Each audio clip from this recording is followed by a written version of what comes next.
Hi there, Builder Blog. We've been knocked out of the 32, courtesy of the big wheel that keeps on turning. Yeah.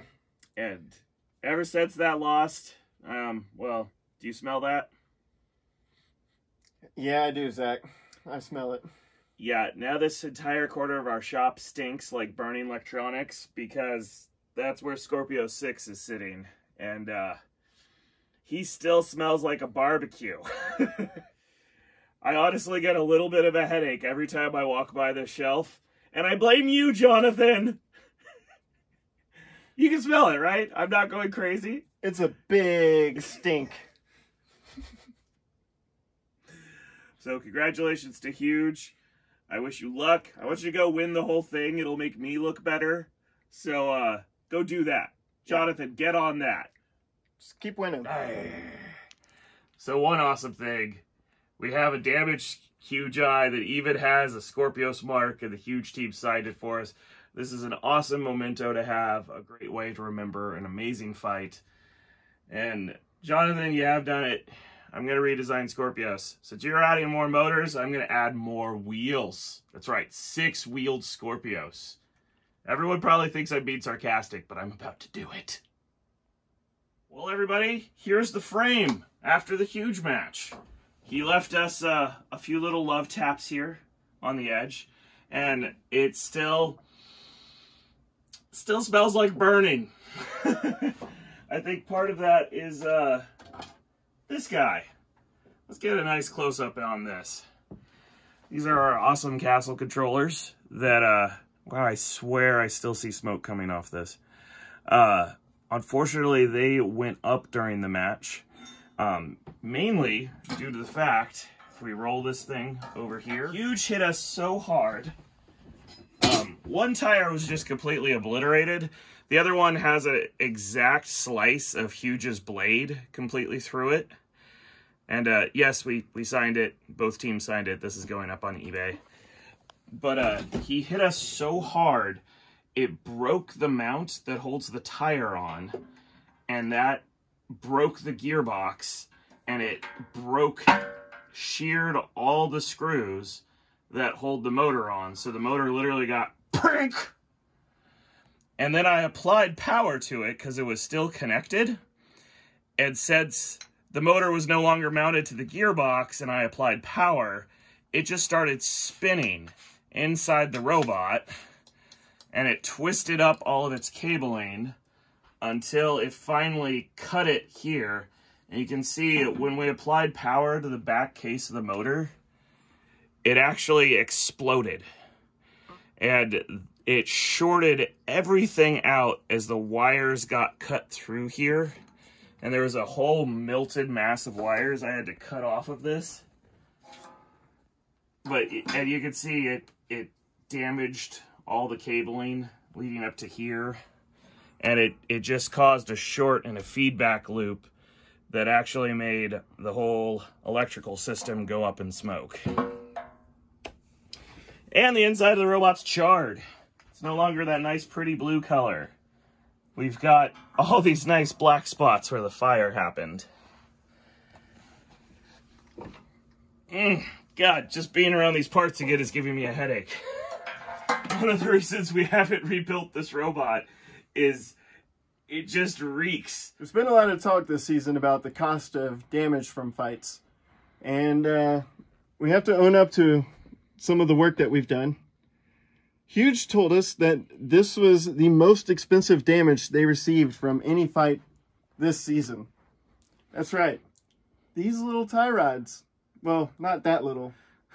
They're made of titanium. And I think that's a big part of why they were so expensive, but we took both of them. Sorry, Jonathan. We weren't sure if we could really repair it after Huge completely waffled this one side. This used to be a flat top piece that Huge just ripped all the bolts out of.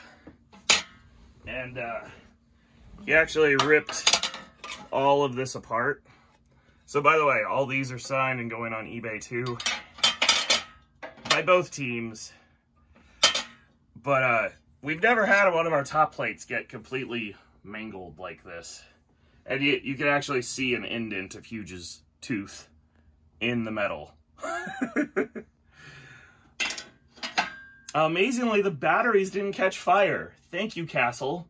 Apparently, they have some layers of failsafe to them that even though they went catastrophic, they didn't toast the rest of the power supply. Which was amazing.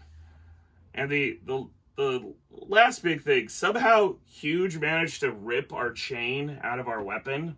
And when they did it, they waffled this open. Waffled! But I don't understand how this got splayed open by a weapon spinning like this. It seems like this side should cave in and that side should go in, but they both went like that. And somehow he pulled the chain out without damaging either of the gears. So, it's one of those things I'm just gonna have to keep rewatching it in slow motion, which is quite painful. But yeah, this is a walkthrough of kind of what went wrong. It all came from this hit on the wheel. It transferred so much energy in to break the gearbox and motor. That's what kind of set off the catastrophic failure through the robot. Because normally, like, the wheels get really mangled and he just keeps driving on half a wheel. So this was new for me. Huge hits a lot harder than anyone's expecting. I don't know what voodoo or black magic they're doing inside that robot this year, but it's hitting much, much harder than I ever would have expected. All right, we're here with the captain of Dragon King. I hear you have some inside information about how Huge completely devastated poor Skorpios here. So what do you know? What do you got? So, from an inside source, someone on Huge's team has told me. They probably told other people as well. But they said that the reason why they're doing so well this season is that they were able to reduce their spin-up time by adding more motors and more belts. And their spin-up time had been one of their biggest issues in previous seasons, and it's why we're seeing them just hit so dominantly. Nice. All right, so we've got a non-biased judge this week. Who is winning the Skorpios Foam Claw? Stephen T. with his stepladder joke. Okay, you gotta read it to us. Oh, you gotta make the blog laugh. Right. So Zach was showing me around the pits when he pointed at a stepladder and said, "That is Skorpios' stepladder." Then with a sad look on his face, he said, he never knew his real ladder. Going to be huge! It's nice just having a pair of huge eyes around. It's huge. Huge! Huge!